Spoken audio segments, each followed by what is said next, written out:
Action India TV news, आपकी आवाज हमारी पहचान। नीट पेपर फुटी प्रकरणी कठोर कारवाईची युवक काँग्रेसची मागणी।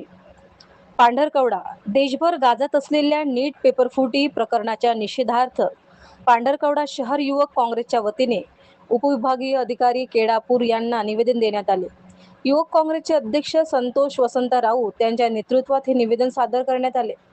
निवेदनात म्हटले आहे की नीट पेपर फुटीमुळे लाखो विद्यार्थ्यांच्या भवितव्याशी खेळ झाला असून मेहनती विद्यार्थ्यांवर अन्याय झाला आहे।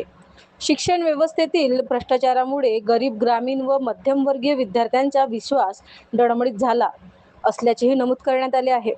युवक काँग्रेसने या प्रकरणी सर्वोच्च स्तरावर निष्पक्ष चौकशी करून दोषींवर कठोर कारवाई करण्याची मागणी केली आहे। तसेच विद्यार्थ्यांच्या भवितव्याशी खेळ करणाऱ्या परीक्षा माफियांना तात्काळ अटक करावी व भविष्यात अशा घटना टाळण्यासाठी परीक्षा प्रणाली अधिक पारदर्शक आणि सुरक्षित करावी अशी मागणी करण्यात आली आहे। यावेळी संबंधितांना राजकीय संरक्षण देणाऱ्यांचीही चौकशी करण्याची मागणी युवक काँग्रेसच्या वतीने करण्यात आली आहे।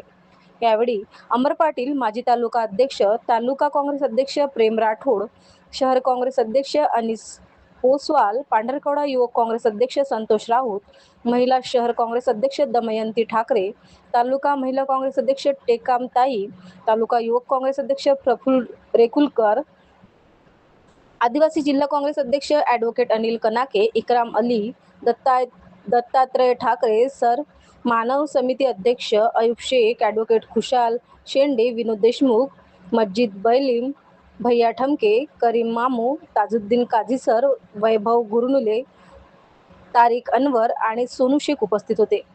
मुख्य संपादक विनोद माहुरेसह सहसंपादक कुणाल पेंदोर।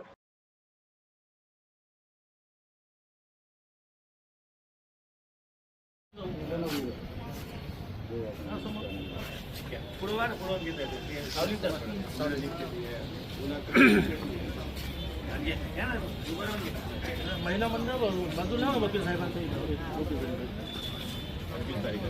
आज दिनांक 25/5/2026 रोजी पांढरकवडा शहर युवक काँग्रेसच्या वतीनं नीट पेपर फुटी प्रकरणाच्या संदर्भानं आम्ही तहसीलदार साहेबांना निवेदन दिलेलं आहे। खरं म्हणजे हे निर्लज्ज भारतीय जनता पार्टीचं सरकार केवळ नीट पेपर फुटीचंच प्रकरण नव्हे तर या देशामध्ये जे संविधानिक हक्क अधिकार आहे, जे संविधानानं दिलेला सर्वसामान्य माणसांना जो अधिकार आहे, या अधिकाराचं हनन करण्याचं काम मागील 15 वर्षापासून हे निर्लज्ज भारतीय जनता पक्षाचं सरकार करत आहे।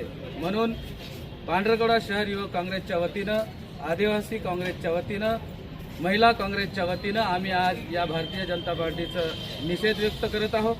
खरं तर या देशामध्ये जो बळीराजा समजणारा शेतकरी आहे, जो एका दाण्याचा 1000 दाना करणारा शेतकरी आज दाण्यासाठी मोहताज आहे। केवळ घ्या 1 लाख मर आणि घे 1 लाख असं या निर्लज्ज सरकारचं म्हणणं आहे। म्हणून आम्ही निषेध करतो। आणि दुसरं की या देशामध्ये, या जिल्ह्यामध्ये जे शेतकऱ्यांचं पीक विमा आहे, या पीक विम्यापासून या जिल्ह्याला वंचित केलेलं आहे, याचा सुद्धा आम्ही निषेध करतो। आणि येणाऱ्या काळामध्ये जर अशा नीट सारख्या पवित्र असं पेपर फुटीचे प्रकरण जर या भारतीय जनता पार्टीच्या काळात होईल तर येणाऱ्या काळामध्ये पांढरकवडा शहर युवक काँग्रेसच्या वतीनं आम्ही या ठिकाणी मोठं जनआंदोलन निर्माण करण्याचं काम आम्ही या काँग्रेसच्या वतीनं करणार आहोत। तेव्हा या सरकारने आता जागं झालं पाहिजे आणि या सर्वसामान्य लोकांना, विद्यार्थ्यांना, महिलाला, शेतकरी बांधवाला, आदिवासी बांधवाला, या देशातल्या वंचित घटकाला जोपर्यंत सहकार्य करणार नाही तोपर्यंत आम्ही अशा प्रकारचे निवेदनं, अशा प्रकारचा निषेध आम्ही या भारतीय जनता पार्टीचं निर्लज्ज सरकारचं आम्ही करत राहू। धन्यवाद। मी ॲडव्होकेट अनिल किनाके, जिल्हाध्यक्ष, आदिवासी काँग्रेस। भारतीयांना सन्मानाने, प्रतिष्ठितपणे जगता येईल असे अभिवचन दिलेले आहेत।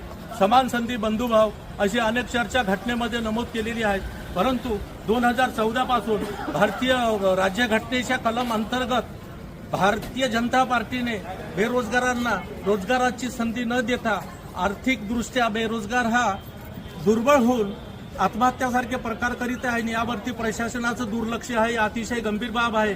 मी महाराष्ट्र बेरोजगार निराधार मानव समितीच्या वतीने 2014 पासून सुशिक्षित बेरोजगारांना रोजगार द्या, अन्यथा बेरोजगार भत्ता दरमहा 6000 रुपये द्या, अशा पद्धतीची मागणी आम्ही सातत्याने करत आहोत। या अनुषंगाने आम्ही माननीय मुख्यमंत्री उद्धव सरकारपासून, शिंदे सरकारपासून, देवेंद्र फडणवीस सरकारपासून असे निवेदन दिलेले आहेत.